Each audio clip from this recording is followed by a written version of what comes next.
Set 2. Onlooker tapes. Audio recording 8. One of those fuckers got the sneak on me. Luckily, I didn't get bit or scratched. I think I'm alright. I think the prom night team got out safely. Thanks Celestia if they did. I guess there is only one place left I can go. That's to the farm, where some of the Apple family are. But before I do, there's one place I have to pay a visit to.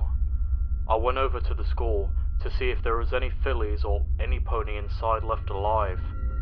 I remembered coming here, into the school, to help give a lecture about what it was like to serve the princess, and I encouraged some of the kids to try and join the guards when they got older. The place fell pretty soon into the apocalypse.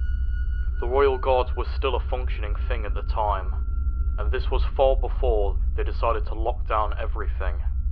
It was my first mission to the school, to check on the students to see if they were okay. One wasn't.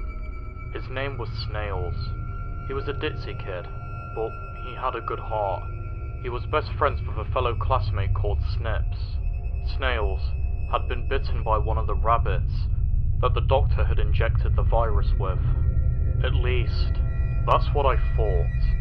But upon closer inspection of the wound, we discovered something. It was an alligator bite. An alligator bite. Here in Ponyville. The only alligator we were aware of was Pinkie Pie's pet, Gummy. But he had no teeth. Unless this virus had somehow caused them to grow back, or grow in the first place. Regardless of how it happened, Snails passed the virus on to Snips. Then all we could hear was one of the fillies. She had a small little tiara on her head, growling and grunting. After that, all we could hear was the screaming from Cheerly, the teacher of the school. I put her down not too long ago. Her legs were completely torn off, and she had been disemboweled.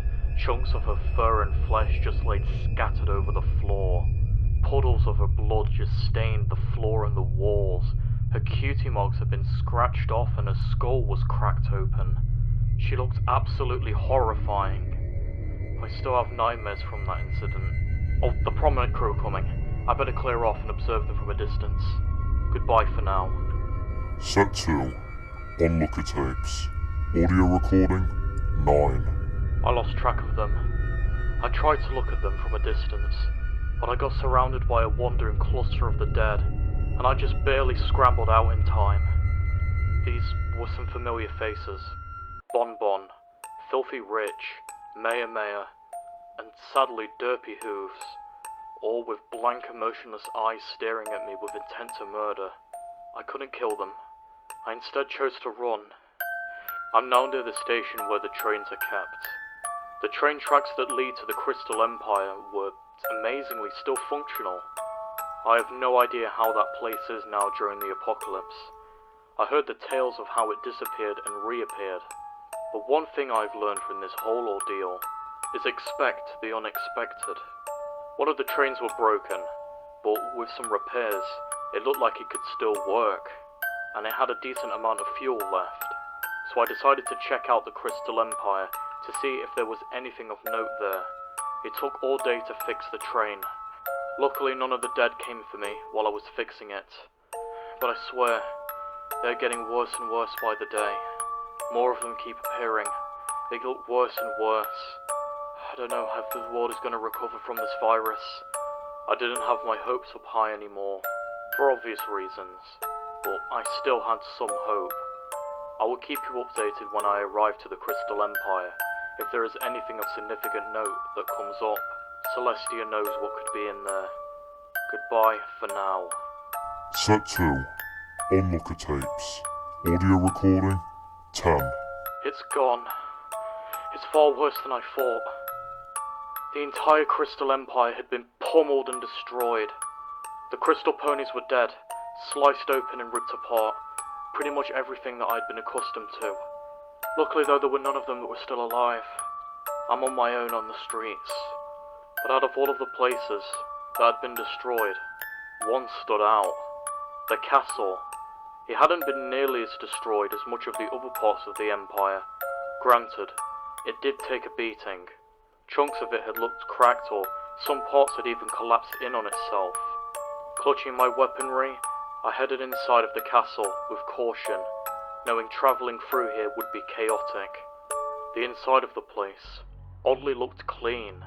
It looked as if no apocalypse had ever happened. No dead were around, no blood on the walls. It looked absolutely untouched. Even the power was on, but it was clearly looking like it was going to give out soon, so I swiftly picked up the pace and continued. I decided on checking the library that was in the place. What I found was surprising. All of the books were tossed around, and there was paper just scattered all over the place. Whatever had been in this place, it seemed they really hated their book. Hang on. There's an audio tape that was just stuffed inside of the book. It says, "We know the truth." I better play this. It could be useful. Who knows what this person on here may know. I'm playing the audio in 3, 2, 1. They have lied to us, all of the princesses. They said there was no hope and no cure for this plague. But we figured out that this was simply Ponykind's new step forward. We tried protesting to the Princess of Crystal, but she simply labeled us as liars, as snakes. Well, I guess we all are at this point. All of the people who know the truth are. The chosen ones are coming soon. Blood of the yak, feather of the griffin, the sand of the pony, the scale of the dragon, the eyes of the changeling, and the water from the hippogriff. All of these mean something, and we will find the truth. Their blood must be different from ours. Our leaders said so. They know the truth, and someday we will show the whole world. We are the future. We survive. We are Cobra. Set 2. Onlooker tapes. Audio recording 11. Cobra? What the hell's Cobra? Well, that sounded insane. Blood of the yak? I didn't think there even was any yaks in Ponyville. At least, anymore. I pocketed the tape for later use. Who knows what other stuff could be found from it. After venturing past the library, I went up to the last place I hadn't checked.